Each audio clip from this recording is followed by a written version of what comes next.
We all want businesses to be focused on environmental, social, and governance policies. In fact, 83% of us want all businesses we support to be actively shaping those policies, except there's a problem. In 2021, the UK's Competition and Markets Authority published a report stating that 40% of green claims made online could be misleading consumers. That's a lot, and the report found that most of these statements were either vague or a lot of information around pollution were hidden or omitted. This is called greenwashing. It's a marketing effort to make a business appear as if it's making progress on these efforts, when in reality, they are unsure of how they are making an impact. Why is it that most companies are unsure of their impact? Well, a lot of aspects of ESG can be very ambiguous to most enterprises that don't have built-out systems to record and report on these measurements, let alone incorporate them into their decision-making. A holistic sustainability data management framework encompasses direct sources such as company emissions, asset and facility management, supply chain, which is sourcing, weather analysis, IT performance, and factoring all that in for sustainability planning, i.e. adaptively planning for all of the above. Now, there's two big challenges banks or other institutions face when trying to deal with this complexity. The first and foremost is aggregating and connecting to all relevant sources of data. And the second is standardizing and making it easier to use those data sets. So to address the first challenge, you need to be looking for business intelligence tools or reporting solutions that connect to as many data sources as possible, data warehouses, real-time data edge, things like that. Or you can be looking at a data fabric strategy, which myself and colleagues have created numerous videos explaining that strategy and how it functions without your business. I'll link the videos below. I tend to suggest that route as it allows you to use that data connections with other parts of your business, such as product, consumer experiences, which leads to the second challenge, which is leveraging the data beyond just reporting on it. So if I have access to all of my data, and not just internal, if I have access to sources, external sources that will provide me real-time cost predictions of various energy supplies, or open source data sets from places like the United Nations, which has 17 sustainable development goals, I'm able to generate a better user experience and templates for folks like my CEO, CFO, product teams, analytics teams, to play around with things such as sustainable priorities versus profitability, greenhouse gas emissions, and within banking specifically, higher ESG rated investment strategies. So let's see what it looks like when you overcome challenges 1 and 2 in a single solution.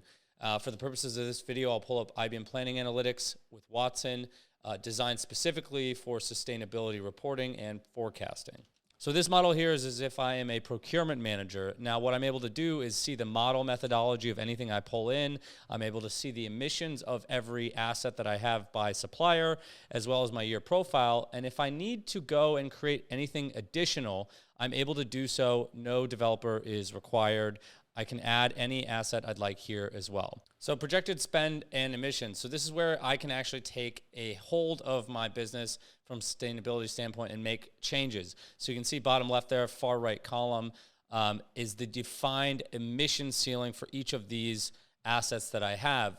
What I'm able to do is go preview what a forecast might look like, and leveraging some machine learning models, you can see here, I have a projection of consumption, spend, and emissions over the next 12 months. So if I don't like the projections here, I have the opportunity to actually adapt what my business is doing. From this situation, procurement, my supply chain, I might look at the ESG scores of my suppliers in order to optimize for emissions. That way, I can go to my shareholders and my consumers with actual actions of what I've done to optimize for a 5 to 10% decrease in emissions over the next year. Jumping over to the Supplier Footprints tab, I'm able to look at the ESG ratings provided by the governing bodies on the bottom right here of all the suppliers that I've selected. If one of these is not suitable for me, I'm able to search and find a better supplier with a better score to optimize for what I'm specifically looking for.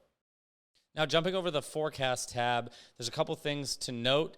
The first is these green dots and these red squares. Essentially what I'm doing is I have an indicator as to what is over or under budget, whether I'm talking about my CO2 footprint or my demand in units or my overall procurement costs. I'm within range of my CO2 footprint, which is what I want to optimize for in this particular model to place my orders for the year. But if supply chain was not where I wanted to optimize for emissions, maybe this is where I can make another model, creating a cost optimization parameter. And what I'm able to do is edit the weight of how much I'm going to prioritize CO2 emissions versus ESG ratings or cost efficiencies. And these are the types of decision-making thought processes that both my investors and consumers want to be aware of, not these vague or obscure stats that were deemed greenwashing.